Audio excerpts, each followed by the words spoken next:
আসসালামু আলাইকুম, সবাই কেমন আছেন? আমি তো আলহামদুলিল্লাহ আপনাদের দোয়ায় ভালো আছি। আজকে একটা চিকেনের রেসিপি নিয়ে চলে আসলাম। এটা হচ্ছে লাল চিকেন।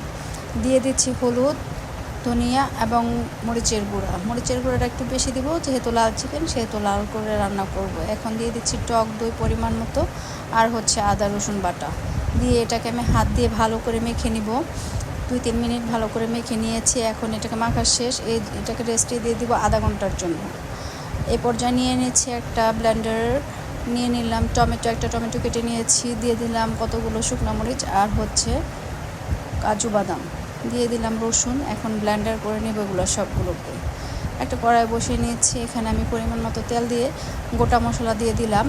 এখন দিয়ে দিলাম যে মুরগিটা মেখে রেখেছিলাম সেই মুরগিটা।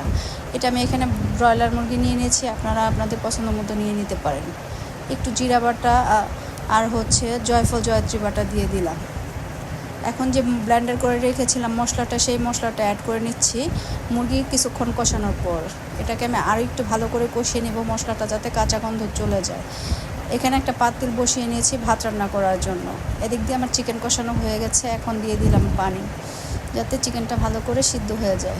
আমি আগেই বেরেস্তাটা ভেজে রেখেছিলাম, এখানে আমি কিছু বেরেস্তা দিয়ে দিলাম, দিয়ে আমি ভালো করে এটাকে জাল করে নিব। এখন দিয়ে দিব, ঢেকে দিব এটা কিছুক্ষণের জন্য। এই তো আমার 10 মিনিট হয়ে গেছে। এখন আমি এটাকে খুলে নিয়েছি, দেখলাম যে কীরকম হয়েছে। এখন মাশাআল্লাহ অনেক সুন্দর হয়ে গেছে। সামান্য ঘি দিয়ে এখন আমি এটাকে নামিয়ে নিব। এই তো আমার নামানো হয়ে গেছে। এখন বাসমতি চাল নিয়ে নিয়েছিলাম সামান্য পরিমাণ, এই তো পানিটা যে দেখিয়েছিলাম সেই পানিতে দিয়ে দিয়েছি বাসমতি চাল আর সামান্য লবণ দিয়ে বাসমতি চালটাকে রান্না করে নিয়েছি।